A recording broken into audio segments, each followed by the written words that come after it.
Welcome to Reveal Fears. Subscribe and like this video. Part 1. The First Thread. Detective Marcus Harlow leaned back in his worn leather chair, gazing at the wall covered with case notes, pinned photographs, and newspaper clippings. The dim light from the desk lamp threw shadows across the office, distorting the faces staring back at him from their glossy prints. He had been called many things in his career: methodical, obsessive, relentless. But now, the word on everyone's lips was lucky. Lucky to be assigned to the Harper Street murders, a case with no pattern, no motive, and certainly no luck. The first victim had been found 6 months ago, her body folded unnaturally inside a dumpster.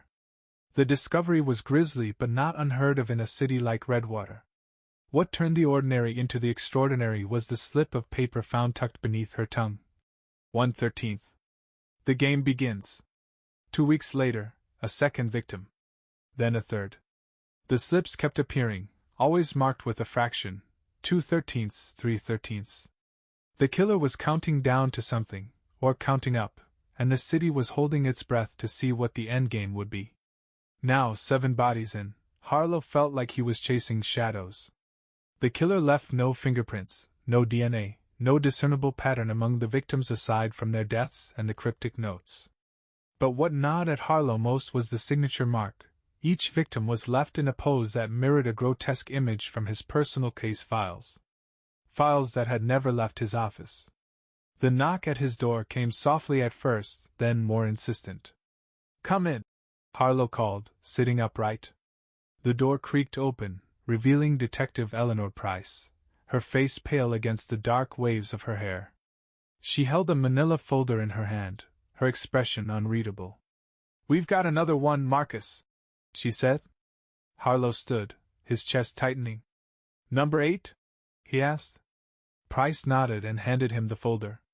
The photo clipped to the first page showed a body sprawled on the cold concrete of an abandoned playground. The woman's arms were stretched upward, as though reaching for the swing set above her. Her face was obscured by the same jagged line pattern Harlow had sketched during a case 5 years prior, a detail he hadn't shared with anyone. Harlow's pulse quickened. "Where?" "East Side. Decker Park," Price said. "There's something else." She handed him another photo, this one of a child's drawing clutched in the victim's hand. It was rough, like something pulled from a memory, crude figures holding hands, a lopsided house in the background. At the bottom, written in a childish scrawl, was a single word. "Why?" Harlow stared at the picture, his mind racing. He knew that drawing. He had seen it before years ago, in another file, a file buried so deep in archives it couldn't have resurfaced unless someone went digging. "This wasn't random," he murmured. "It gets worse," Price said, her voice taut. "The slip under her tongue doesn't say 8/13. It says 8-1. Harlow froze, the weight of her words settling like a shroud over his thoughts. The countdown was no longer crawling forward, it had reset, twisting into something even darker. And whoever was playing this game was now closer than Harlow had ever imagined. Part 2. The Unseen Player. Detective Harlow arrived at Decker Park just as the coroner was zipping the body into a black bag.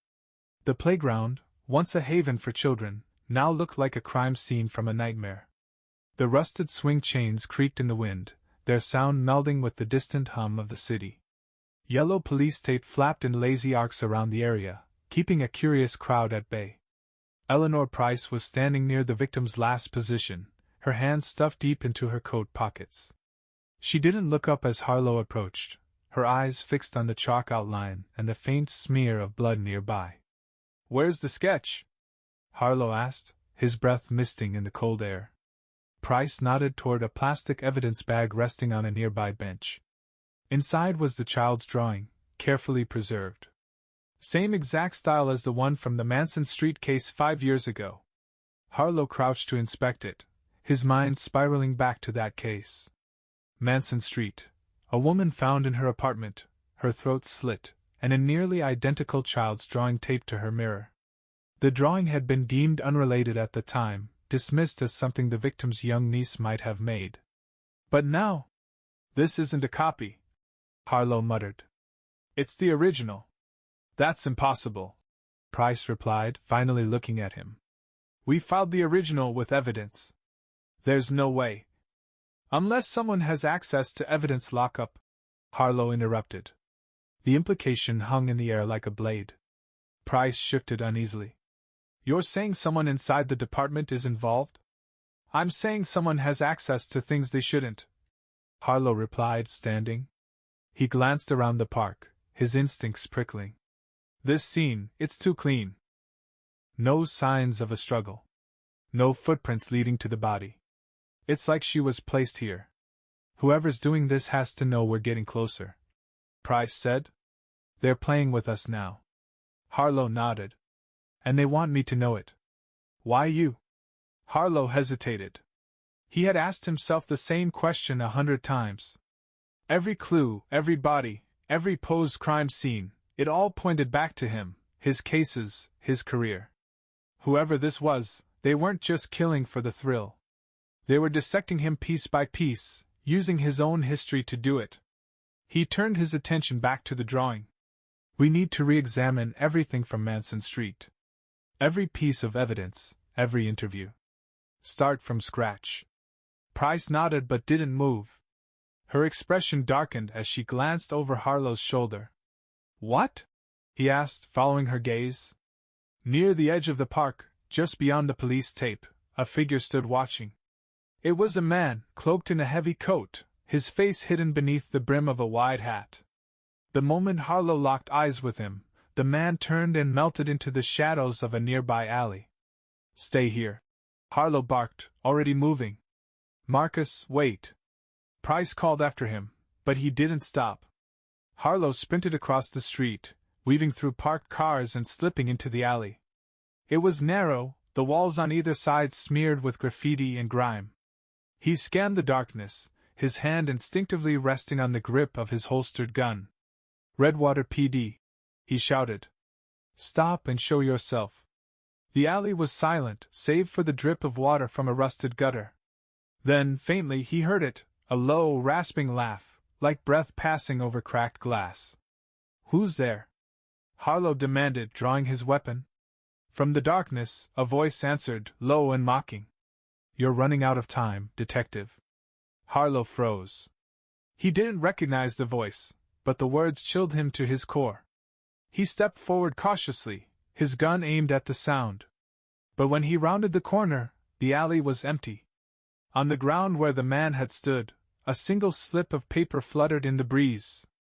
Harlow picked it up, his pulse hammering as he read the words scrawled in neat, blocky letters. Do you understand the rules yet? Part 3, Ghosts in the Files. Detective Marcus Harlow sat at his desk, the slip of paper from the alley lying in front of him. Its edges were slightly crumpled, but the words stared back at him, mocking his every attempt to make sense of them. Do you understand the rules yet? He didn't. Not yet. But whoever was doing this was taunting him to try. Price entered the room, her face grim. She tossed a thick file onto the desk. Manson Street, she said. Pulled everything we had. But there's something you need to see. Harlow flipped the file open, spreading the contents out across the desk. Photos of the original scene, blood pooling beneath the victim's body, the drawing taped to the mirror, were clipped to pages of notes and evidence logs. It looked the same as he remembered, yet something felt off. What am I looking for? Harlow asked.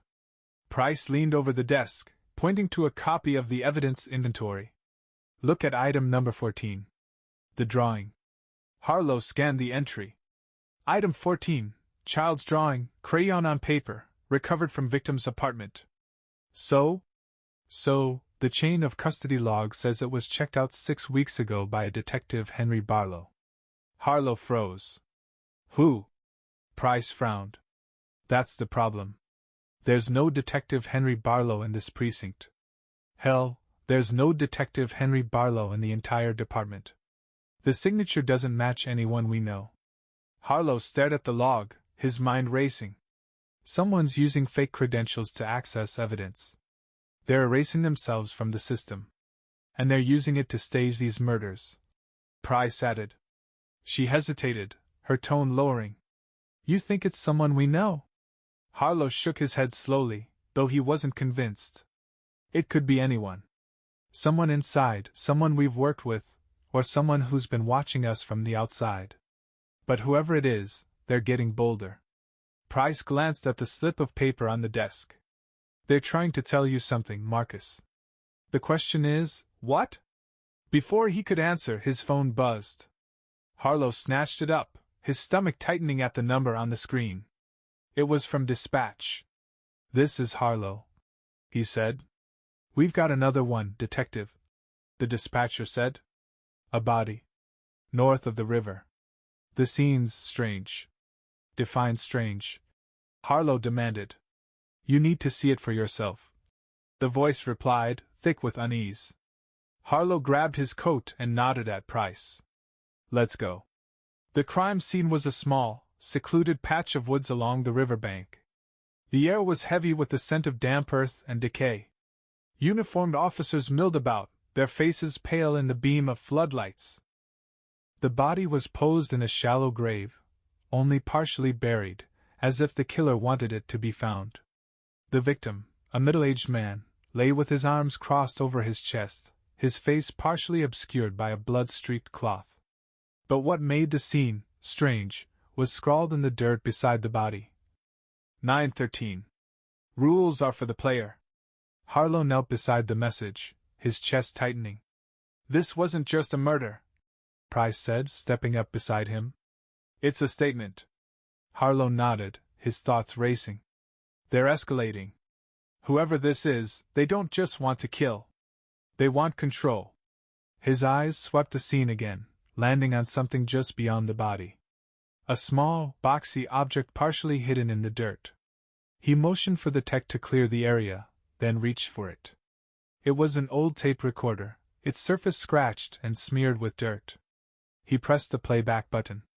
Static crackled for a moment before a distorted voice filled the air. Welcome to the game, Detective Harlow. You've already lost more than you know. Keep playing, or everyone around you will pay the price. The recording ended with a sharp click, leaving a silence that felt heavier than the surrounding woods. Harlow stared at the recorder, dread twisting in his gut. What's the next move? Price asked, her voice barely a whisper. Harlow's hand tightened around the device. We find out what game we're playing. And we end it. Part 4. A Name in the Shadows. The dimly lit precinct was alive with the quiet hum of typing, shuffling papers, and muted conversations. Harlow sat in the evidence room, the tape recorder disassembled on the table before him. A forensics technician leaned over the components, inspecting them with gloved hands. Anything? Harlow asked, his voice tight. The technician shook her head. It's clean, no prints, no hair, no fibers. Whoever handled this wiped it down thoroughly. The only thing we might have is the tape itself. I'll run it through an audio analyzer, but if the voice is disguised, we'll need more to go on. Just do it, Harlow said, his jaw clenched. Price leaned against the doorframe, her arms crossed. We've got patrols canvassing the area around the river. Still nothing. Harlow nodded absently, his mind elsewhere. The killer wasn't just staying ahead of them. They were pulling the strings. Each move was calculated, every detail deliberately left behind to create chaos. He turned to Price. Get me everything on our latest victim. Whoever he was, he fits into this somehow. Already working on it, she said, disappearing down the hall. An hour later, Price returned with a thin folder. The victim's name is Curtis Malloy. 54. Worked maintenance at a shipping yard on the east side. No criminal record, no known enemies. She hesitated. But there's a connection. Harlow's head snapped up. To who? She dropped the file onto the table and flipped it open to a photo of Malloy. His face was lined with age, his expression neutral. Price tapped the page. Malloy was a witness in the Manson Street case. He saw the victim arguing with someone outside her apartment the night before she was killed. Harlow's blood ran cold. Why wasn't this in the original file? It was, Price said. But the lead went nowhere.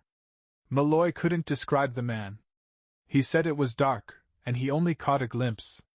It was dismissed as unreliable. Harlow stared at the photo, his thoughts spinning.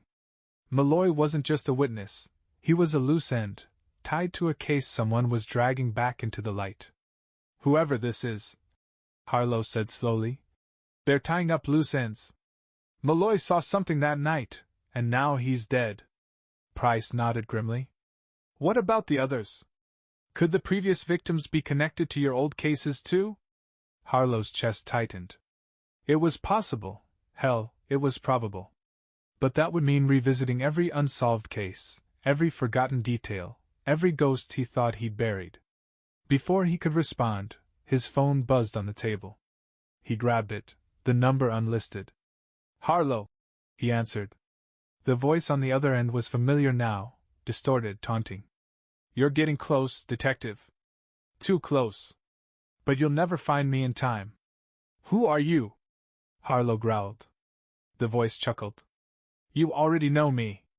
I'm the shadow you never noticed. The mistake you never caught. But don't worry, I'll give you a chance to play catch-up.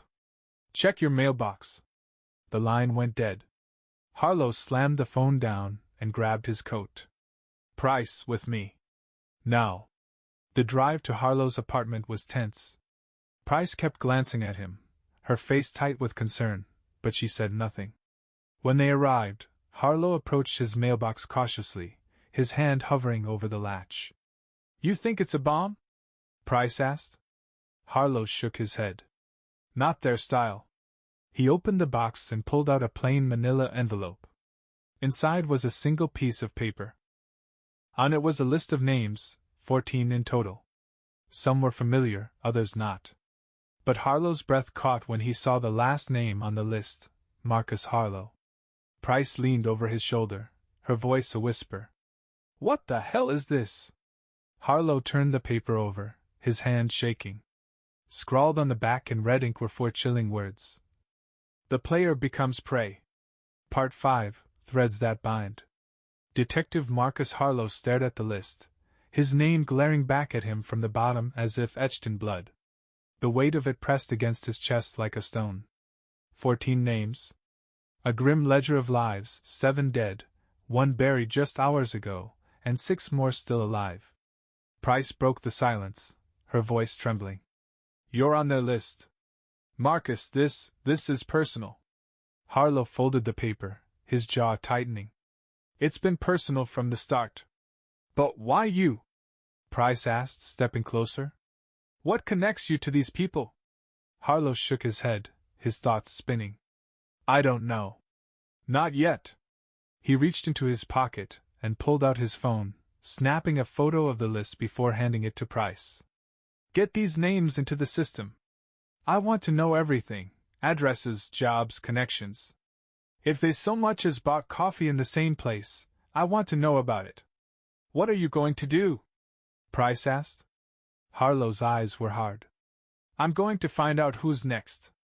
Back at the precinct, the team worked into the early hours, combing through records, cross-referencing the names against past cases, and piecing together fragments of forgotten lives. The air in the room was thick with tension, each discovery sharpening the focus on the killer's twisted game. By 3 a.m., Price came to Harlow's desk, her face pale. We found something. A connection between the names. Harlow straightened, his exhaustion forgotten. What is it? They were all involved in your cases, Price said, dropping a stack of files onto his desk. Every one of them. Victims, witnesses, suspects. Even people who were just tangentially involved. Harlow's stomach churned as he flipped through the files. The faces and names were like ghosts, rising from the pages to haunt him anew. Malloy. Witness on Manson Street, Price said, pointing to the first file. Sandra Griggs. Victim in the Harper Street hit-and-run. Kenneth Bryce. He was a suspect in the Perkins warehouse arson case but got cleared when a witness recanted. And now they're all being targeted, Harlow said grimly.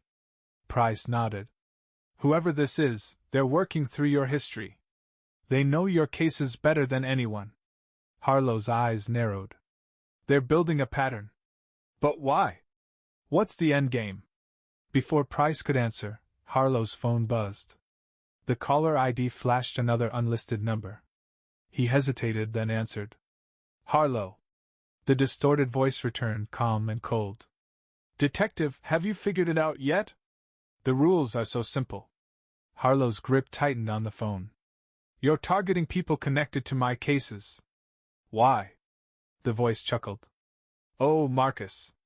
It's not about them. It's about you. I want to see how far you'll go, how much you'll sacrifice to stop me. It's about the choices you've made, and the ones you'll make next. Who are you? Harlow growled. You know me, the voice said, a mocking edge creeping in. You've known me for years. But you've never truly seen me.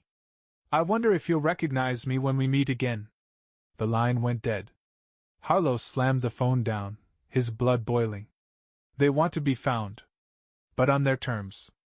Price leaned against the desk, her expression grim. If they're working through your history, maybe there's someone you've crossed paths with. A perp? A family member of a victim? Someone who feels like you wronged them? Harlow rubbed his temples. It could be anyone. I've spent 20 years in this job, Price.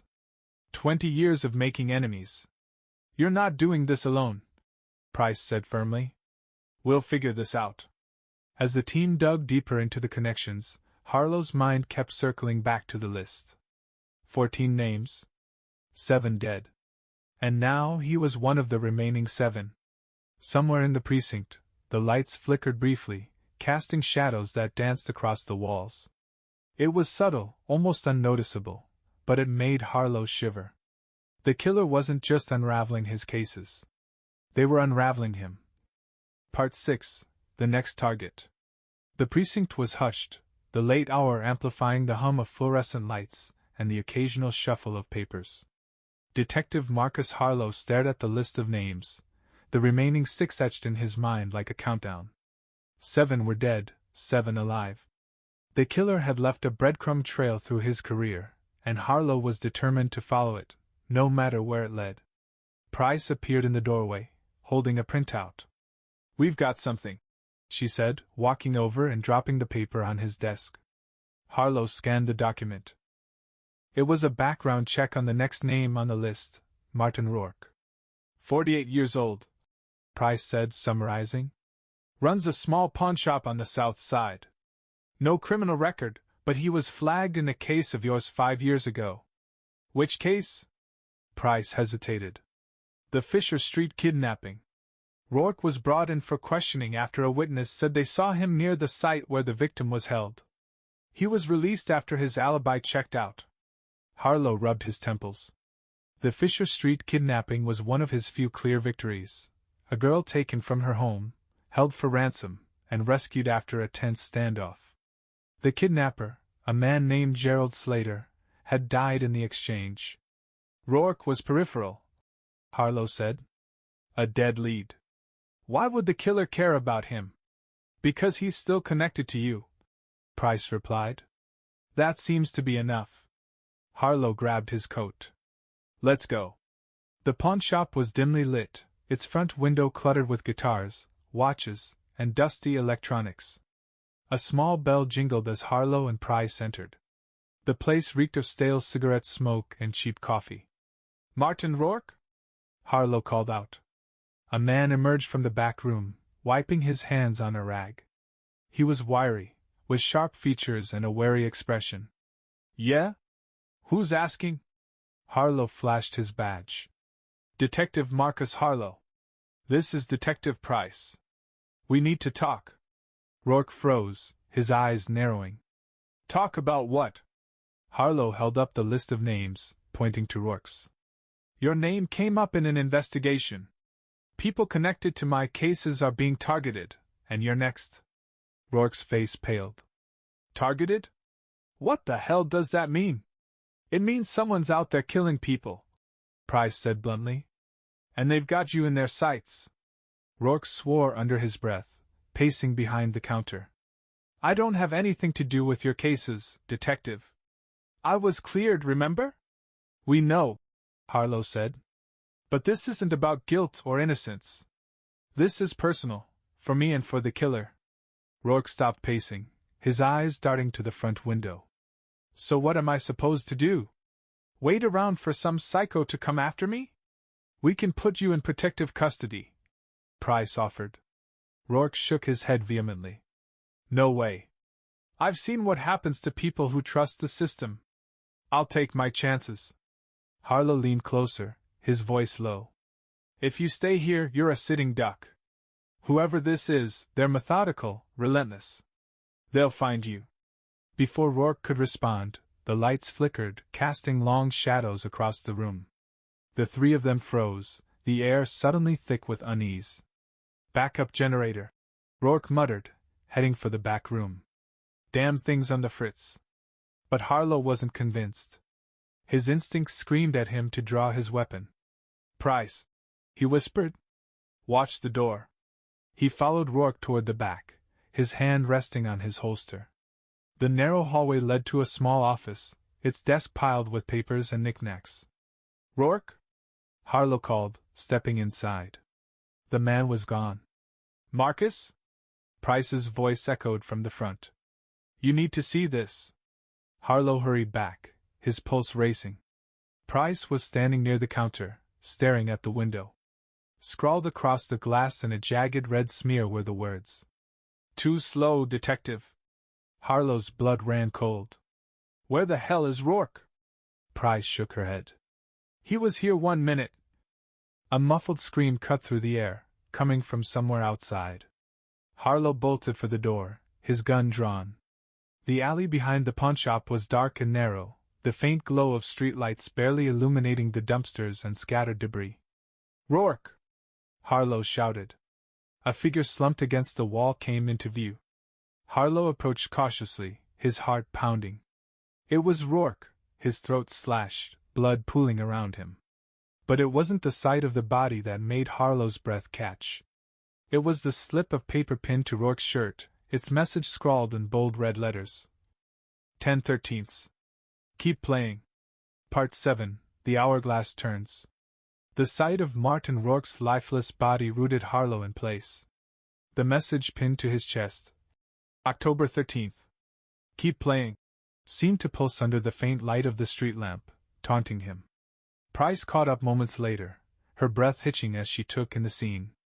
Damn it, Marcus, she muttered, pulling her phone from her pocket. I'll call it in. Harlow crouched next to the body, his gloved hand brushing the edge of the slip. They were waiting. Watching us the entire time. And they wanted you to see this, Price said, pacing as she spoke to dispatch. Harlow scanned the alley. There was no blood trail, no sign of a struggle. Rourke had been taken swiftly and silently. The killer wasn't just meticulous, they were skilled. We're dealing with a pro, Harlow said, standing as the first squad car screeched to a halt at the alley's entrance. Price hung up and turned to him. The killer's accelerating. 3 murders in less than a week. They're pushing you, Marcus. Harlow nodded, his jaw clenched. Then I'll push back. Back at the precinct, the board was a collage of horror. Photos of the 10 victims, each with a blood-red fraction beneath their image, stared back at Harlow. Price and the rest of the team worked quietly around him, the tension in the air palpable. The remaining names on the list were written in bold at the bottom. 11. Sarah Denton. 12. Peter Ames. 13. Marcus Harlow. Price placed a file on Harlow's desk. Sarah Denton. 42. Works as a court stenographer. No criminal record. She testified as a witness in one of your cases 10 years ago. Harlow opened the file, scanning its contents. She was in the courtroom during the Kilbourne trial. A murder case that ended with a hung jury. She's next, Marcus, Price said softly.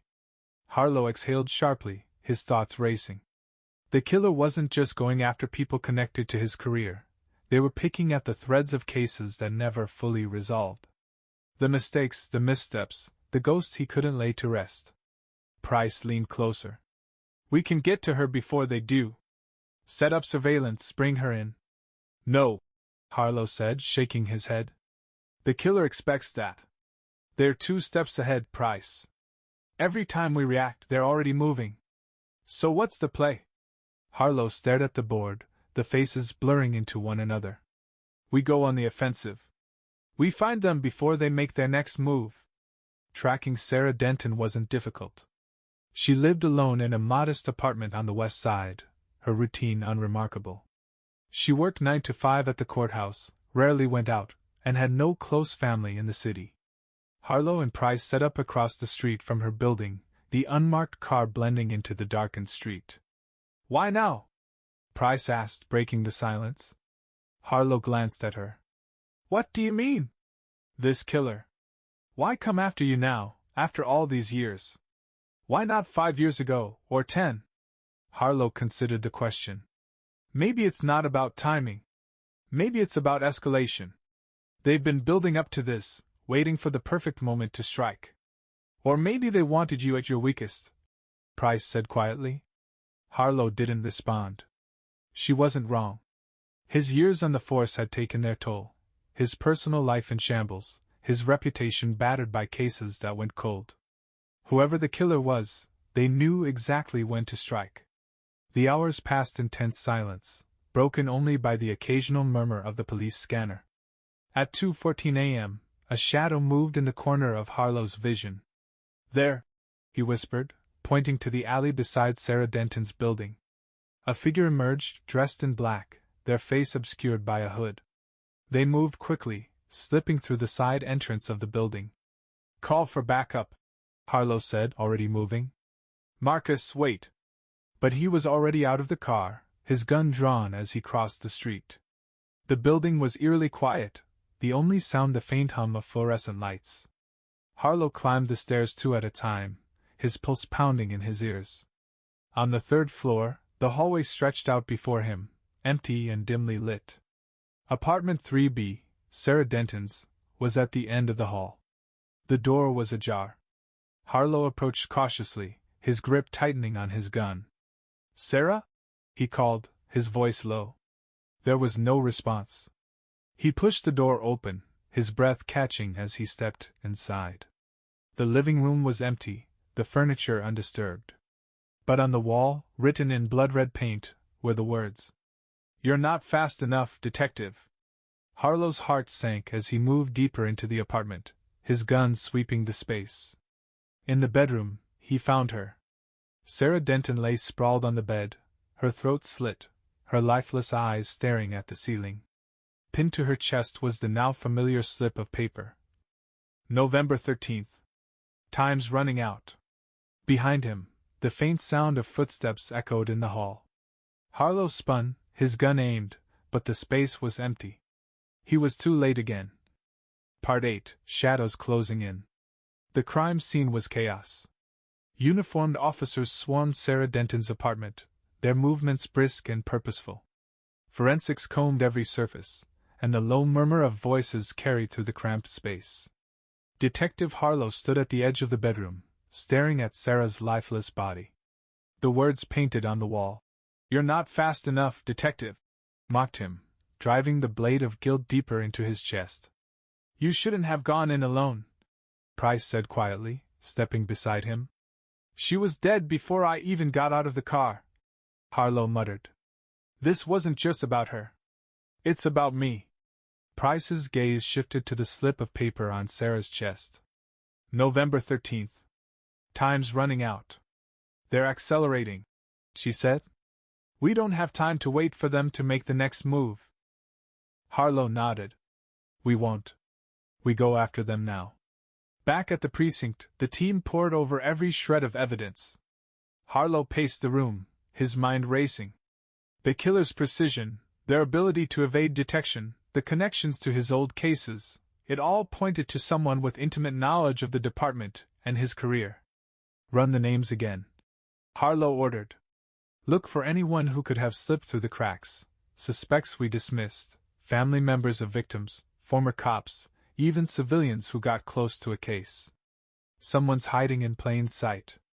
Price nodded, already typing furiously at her desk. Hours passed, the precinct humming with quiet urgency. Then, just before dawn, Price stood abruptly, her face pale. "I found something." she said, her voice tight. Harlow crossed the room, his chest tightening as he looked at her screen. Peter Ames, Price said, pointing to the second-to-last name on the list. He's an ex-cop. Left the force 6 years ago after a disciplinary hearing. He worked narcotics before transferring to homicide. And get this, he was partnered with you for a year before you made detective. Harlow frowned. I remember Ames. He wasn't cut out for homicide. Too reckless. He didn't take it well when they transferred him back. There's more, Price said. He was tied to one of your cases, Kilbourne. Harlow stiffened. The Kilbourne trial. The same case Sarah Denton had testified in. Ames was the arresting officer. Price continued. But when the case went to trial, he didn't testify. Records show he wasn't even subpoenaed. It's like he vanished from the case entirely. Harlow's mind raced. He was taken off the case. I remember. There were questions about his conduct, evidence mishandling, coercion. Price nodded grimly. He resigned a year later. No charges were ever filed. Harlow stared at the screen, a cold knot forming in his stomach. He fits the profile. Ex-cop, disgraced, with access to files, evidence, and the skills to stay ahead of us. But why wait all this time? Price asked. Maybe he's been planning this for years, Harlow said. Building a game, piece by piece, to tear me apart. Price grabbed her coat. If Ames is the killer, we need to move now. Before he gets to Peter Ames, the name on the list, or to you. Harlow hesitated, his mind spinning. He's not going after himself. If Ames is the killer, he's playing us. The real target is the last name on the list, me. The search for Peter Ames led them to a dilapidated house on the outskirts of the city. The windows were boarded up, and the yard was overgrown with weeds. Harlow and Price approached cautiously, their guns drawn. Backup's on the way, Price whispered. No time to wait, Harlow replied, pushing the door open. Inside, the house was dark and silent, the air thick with the scent of mildew and decay. The walls were covered in peeling wallpaper, and the floor creaked under their boots. In the living room, they found him. Peter Ames sat in a chair, his head slumped forward. A pool of blood spread beneath him, his throat slashed cleanly.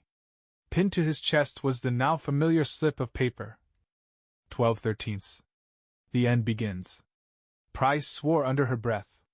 He killed him. The bastard killed himself off his own list. No, Harlow said, his eyes scanning the room. This isn't about Ames. This is about setting the stage for me. As he spoke, his phone buzzed in his pocket. He pulled it out, the screen flashing an unlisted number. Harlow answered, his voice cold. Who is this? The distorted voice replied, calm and mocking. Welcome to the final act, detective. The end has always been about you. Harlow's pulse quickened. Where are you? The voice chuckled. You already know. It's where it all began. The first mistake you made. The first life you ruined. Come alone, Marcus. No backup. No Price. Just you and me. The line went dead. Price grabbed his arm. What did they say? Harlow's gaze darkened. They want me to go where it all started. Price's eyes widened. The Manson Street case? Harlow nodded. That's where this ends. Part 9, back to the beginning. The drive to Manson Street felt like a descent into a memory Harlow had spent years trying to bury. The narrow street, lined with crumbling apartment buildings, loomed ahead like a monument to failure. This was where it had all started, his first high-profile case, his first brush with the chaos he couldn't control. And now, it was the killer's chosen stage for the final act. Price sat beside him, tense and silent. She had argued against letting him go alone, but Harlow's resolve had been immovable. He didn't trust backup, didn't trust the killer's game. If this was to end, it would end on his terms. They pulled up a block away. Harlow killed the engine and turned to Price. Stay here, he said. Marcus. No.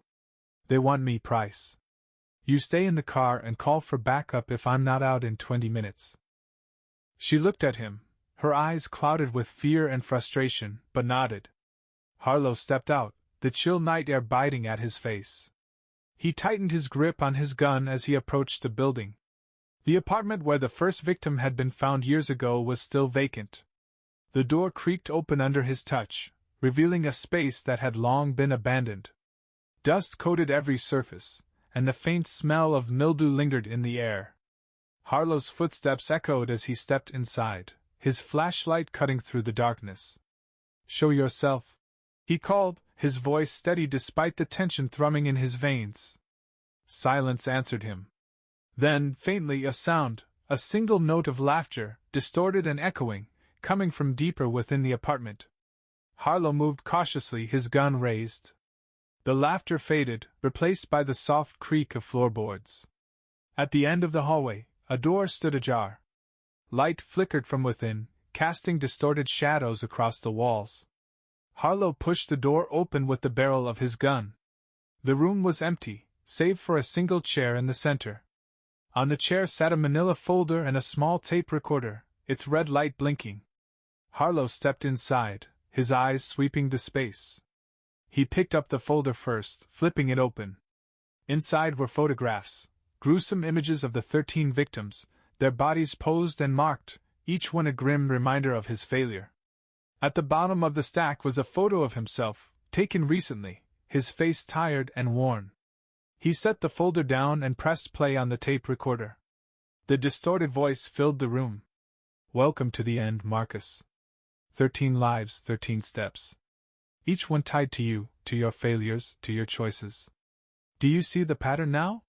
Do you understand the cost of your mistakes?" Harlow's grip on his gun tightened. "Where are you?" The voice ignored him, continuing its monologue. "You pride yourself on being the hero, the savior. But you've left a trail of destruction in your wake. You've ruined lives, made enemies, left loose ends. And now they've come back to haunt you." The tape clicked off, leaving the room in silence. "Come out!" Harlow shouted, his voice echoing. Behind him, a shadow moved. He spun, his gun aimed. A figure stepped into the doorway, their face obscured by a black mask. They wore a simple black coat, their hands held out to show they were unarmed. "You made it," the figure said, their voice no longer distorted but eerily familiar. "Who are you?" Harlow demanded, his finger tightening on the trigger. The figure tilted their head. "You don't recognize me? After all these years?" They reached up and pulled the mask away, revealing a face Harlow hadn't seen in a decade. It was Gerald Slater, the man he had believed dead, the man who had kidnapped the girl from the Fisher Street case. "Impossible," Harlow breathed. Slater smiled coldly. "Surprised? You shouldn't be. You left me for dead, but I survived. And I've spent every day since then planning this, planning to make you feel what I felt. Helpless. Hunted. Broken." Harlow's mind reeled. "You killed all those people? For revenge?" "They weren't just people," Slater said. "They were threads in the web you spun. Witnesses, suspects, even the innocent. All tied to you. All casualties of your crusade for justice. You're insane." Harlow spat. "Perhaps," Slater said, stepping closer. "But so are you, Marcus. You're just better at hiding it." Harlow's gun stayed trained on him, his heart pounding. "It ends here, Slater. You're coming with me." Slater laughed, a deep, chilling sound. "Oh, Marcus. It doesn't end until I say it does." He reached into his coat, pulling out a small device. A detonator. Harlow's blood ran cold. "Goodbye, Detective," Slater said, pressing the button. The explosion ripped through the apartment, the force of it throwing Harlow to the ground as fire and debris consumed the room. When Harlow opened his eyes, the room was in ruins. Smoke filled the air, and the faint sound of sirens echoed in the distance. Slater was gone. Harlow staggered to his feet, coughing as he stumbled toward the door. He had failed again, and now the game was more dangerous than ever. Part 10: The Hunter Turns Prey. Detective Marcus Harlow sat on the curb outside the smoldering remains of the apartment building, blood dripping from a cut above his eye. Firefighters worked behind him, their hoses pouring water onto the gutted structure. The acrid scent of smoke and burnt wood filled the air, but Harlow barely noticed. Price crouched beside him, her face pale. "Marcus, are you okay?" "I let him get away," Harlow said, his voice hoarse. Price shook her head. "You didn't know he had a detonator.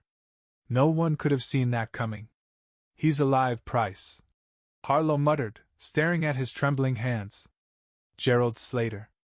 I saw him. He's the killer." Price froze, the name hitting her like a punch. "Slater? The Fisher Street kidnapper? He's supposed to be dead." "I thought so too," Harlow said bitterly.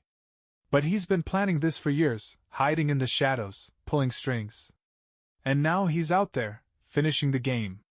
Price's jaw tightened. "We'll find him. We know who he is now. That's a start." "No," Harlow said, shaking his head. "We're not dealing with the same man I arrested. Slater was meticulous back then, but this is something else. He's evolved." A paramedic approached, holding out a gauze pad. "You need to get that cut looked at, Detective." "I'm fine," Harlow snapped, standing abruptly. Price grabbed his arm.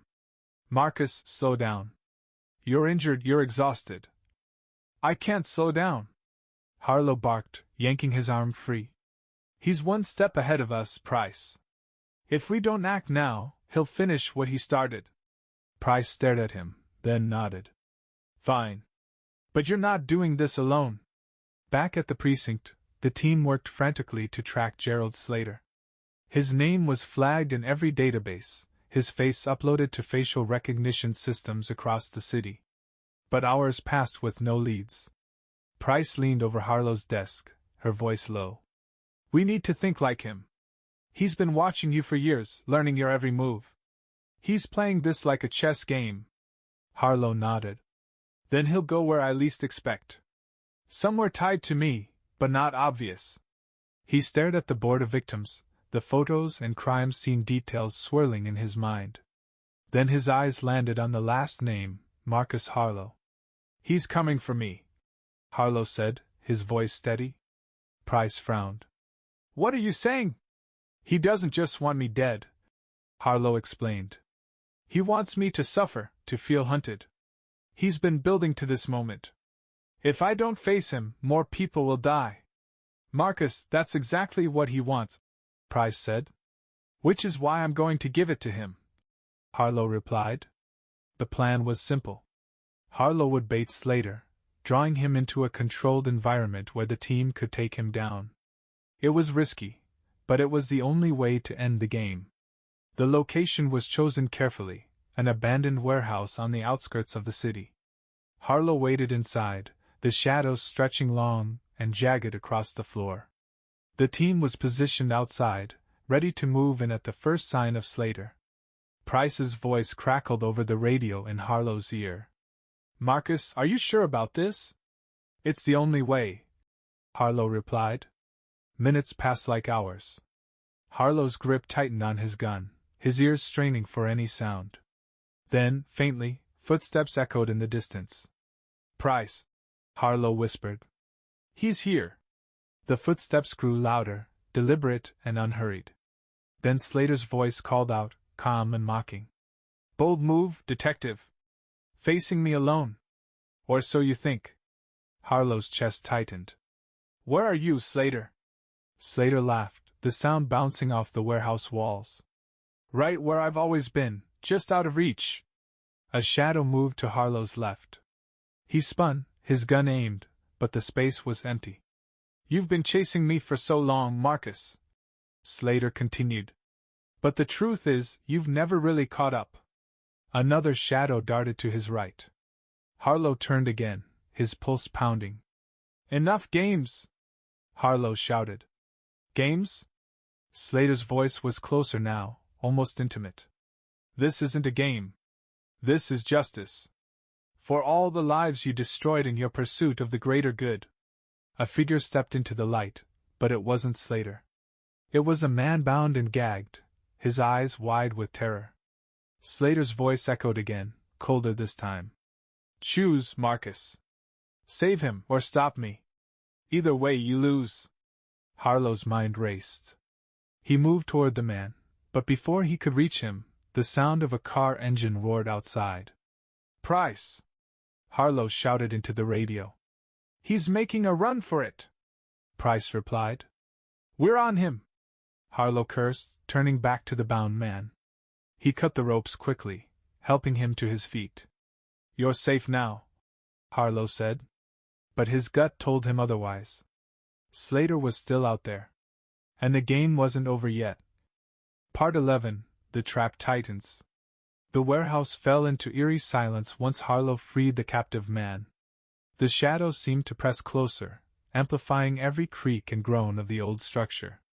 Harlow stared at the terrified man, trying to get answers, but his words were garbled with fear. Who are you? Harlow demanded, his grip firm on the man's shoulders. Why did Slater bring you here? The man gasped, his eyes darting wildly around the room. He said you'd fail. He stammered.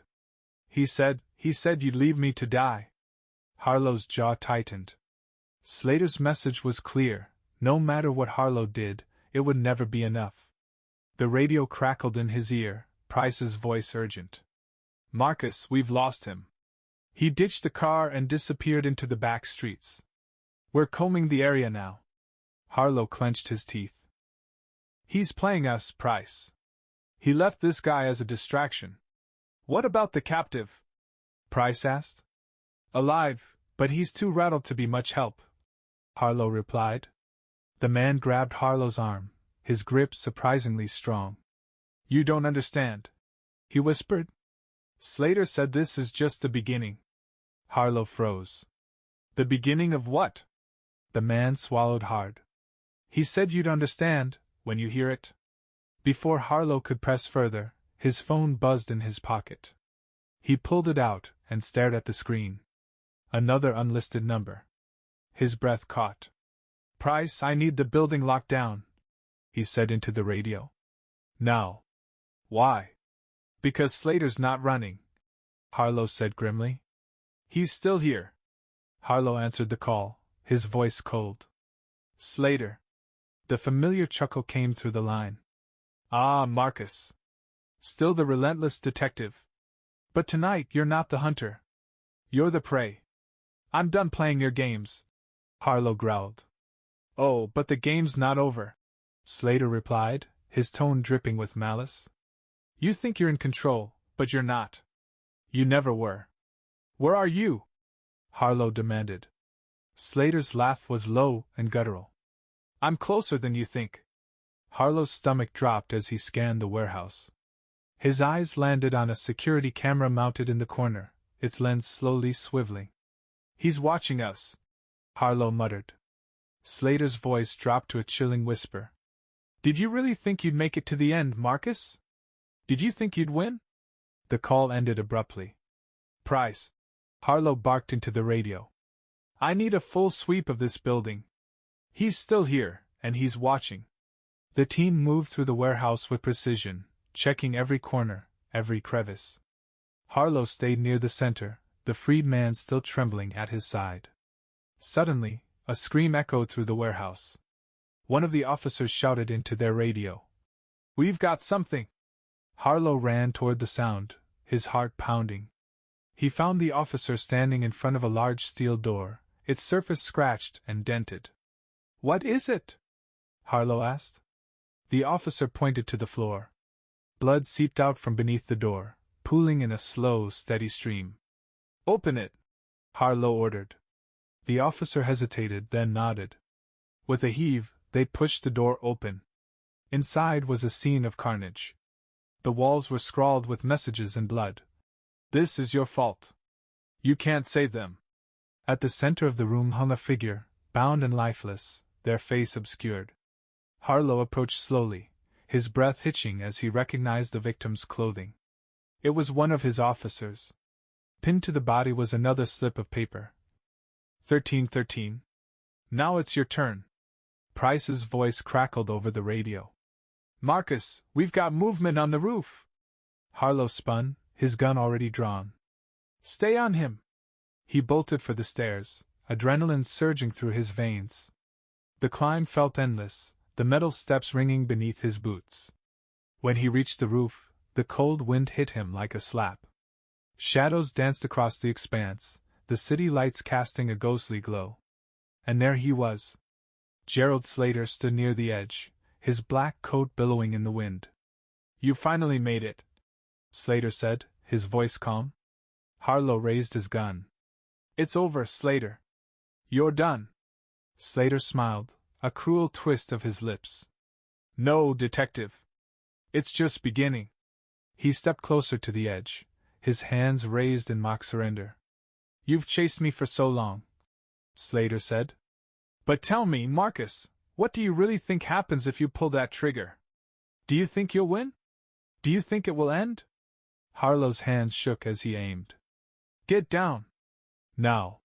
Slater's laugh was hollow, echoing into the night. You can't kill me, Marcus. Because I'm already inside your head. Even if you pull that trigger, I'll still be there. I'll always be there. He took one last step backward, his heel hanging over the edge. See you in your nightmares, Slater whispered, and then he fell. Harlow ran to the edge, his breath catching as he looked down. But Slater was gone. The alley below was empty, the shadows swallowing him whole. Harlow stood on the roof, the cold wind cutting through him. Price's voice came through the radio. Marcus? Did you get him? Harlow's grip tightened on the radio. No, he said quietly. Part 12, The Endless Echo. Detective Marcus Harlow sat in the silence of his office, the events of the past days clawing at the edges of his mind. Gerald Slater was gone, or so it seemed. The fall from the warehouse roof should have ended everything, but when Harlow looked down, the alley was empty. It had been 48 hours since Slater vanished, and the city was still on edge. Forensics had combed the area, dogs had been deployed, and every officer in the precinct was on alert. But there was no sign of him, no body, no trail, no trace. And yet Harlow couldn't shake the feeling that Slater was still out there, watching, waiting. Price entered the office, 2 coffees in hand. She set one down in front of him, her face lined with exhaustion. No word yet, she said softly.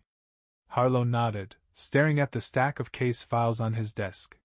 He's not done, Price. I can feel it. You've been saying that for 2 days, she said, sitting across from him. But we've got nothing. If he's alive, he's gone to ground. And if he's dead, the river took him. Harlow's gaze shifted to the board on the wall, the faces of the 13 victims staring back at him. Each one was a reminder of Slater's twisted game, a piece of the puzzle that had led to this moment. He doesn't care about getting away, Harlow said. This was never about freedom for him. It's about control. About making me doubt everything. Price frowned. You're not doubting yourself, Marcus. You tracked him down. You forced him to make a move. That's a win. Is it? Harlow asked, his voice hollow. Price leaned forward. You can't let him haunt you. That's what he wants. If you let him live in your head, he wins. Harlow didn't respond. The truth was, Slater was already there, an echo he couldn't silence. That night, Harlow returned to his apartment, the shadows of the city pressing against him. He poured himself a drink and sat in the darkness, his gun resting on the table beside him. The silence was deafening, broken only by the faint hum of the refrigerator. He stared at the folder of photos, the victims, the crime scenes, the taunting messages. Then, his phone buzzed. His heart stopped. He picked it up slowly, the screen flashing unknown caller. Harlow's hand tightened around the phone. He answered, his voice steady. Who is this? For a moment, there was silence. Then a familiar voice, calm and mocking, filled the line. Did you really think it was over, Marcus? Harlow's blood ran cold. Slater. The laugh on the other end sent chills down his spine. You've been chasing ghosts, Detective. But you'll never catch me. Because I'm everywhere. And nowhere. Where are you? Harlow growled, his pulse pounding. The voice softened, almost playful. I'm exactly where I need to be. Watching. Waiting. And when the time is right, we'll play again. The line went dead. Harlow sat frozen, the phone still pressed to his ear. He looked around the room, every shadow suddenly alive with the possibility of Slater's presence. He grabbed his gun and checked every corner, every lock. But the apartment was empty. The next morning, Harlow sat in the precinct, a man hollowed out by the weight of the past few weeks. The city had moved on, the murders slipping into history. But for Harlow, the game wasn't over. It would never be over. Price approached him cautiously. Marcus? He looked up, his eyes shadowed. Another call? She asked. Harlow nodded. Are you sure it's him? It's him, Harlow said quietly. Price sat beside him. We'll keep looking. We'll find him. But Harlow didn't respond. He knew the truth. Slater wasn't just a man anymore. He was a specter, a shadow that would follow Harlow wherever he went. The game would never truly end. And as he stared at the board of victims, he realized that Slater had won in the most chilling way possible. He had made Harlow part of the game. Forever. The end. Thanks for listening. Subscribe, like, and don't miss the next scary stories. Bye-bye.